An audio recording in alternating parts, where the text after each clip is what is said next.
नवंदेरो में खबर शामिल क्यों था। माहोटा थाने के हद में नींगर जो लाश हथायो है। वारिसन पारा कत्ल जो शक जाहिर किया वियो है। हसन वाहन लाड़े वटि वारिसन धरणो भी हयो है। नींगर अली गुल पुट अमानुल्लाह राहूजो जो लाश हसन वाहन लाड़े वटि रोड ते रखी वारिसन धरणो हयो है।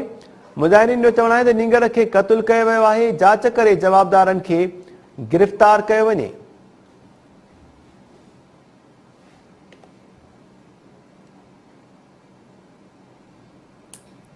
माहोटा थाने की हद में नींगर जो लाश हथायो है। वारिसन पारा कत्ल जो शक जाहिर किया वियो है। हसन वाहन लाड़े वटे वारिसन धरणो हणी छॾियो है। नींगर अली गुल पुट अमानुल्लाह राहूजो जो लाश हसन वाहन लाड़े वटे रोड ते रखी वारिसन धरणो हयो है। मुजाहिरीन जो चवण है नींगर के कत्ल किया वियो है। जांच करे जवाबदारन के गिरफ्तार किया वने।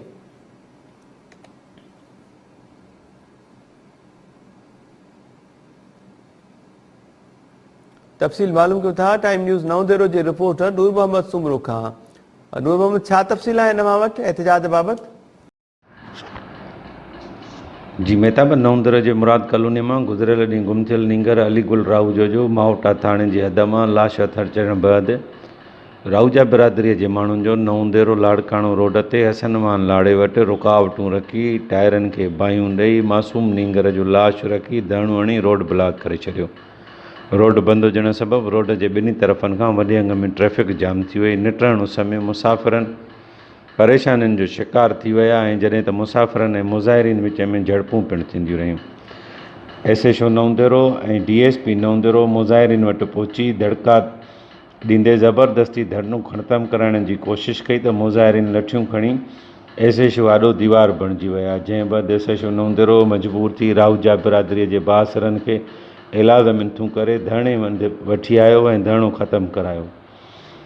एहतजाज में शामिल मासूम नींगर जे वालिद अमानुल्लाह, चाचे नेमतुल्लाह राहूजो, रियाद राहूजो, गुलशेर राहूजो ऐं ॿियनि ॻाल्हाईंदे चयो त गुज़िरियल ॾींहुं असांजो नींगर जीअं ई गुम थी वियो त नवंदेरो थाणे ते नींगर जे गुमशुदगीअ जी NC दाख़िल कराइण लाइ वियसि त पुलिस मुंहिंजी NC दाख़िल करण जे बिना मूंखे मोटाए छॾियो ऐं अॼु सुबुह सवेर मुंहिंजी NC दाख़िल कई।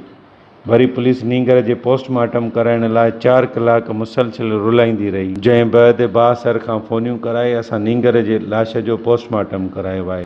उन्हनि जो वधीक चवणो त नींगर खे बेदर्दीअ सां घुटा ॾेई क़तल कयो वियो आहे। जेकॾहिं पुलिस मुंहिंजे पुट जी ॻोल्हा में मदद करे हा त मुंहिंजो बचड़े जो लाश न पर हू ज़िंदा हालत में मिले हा।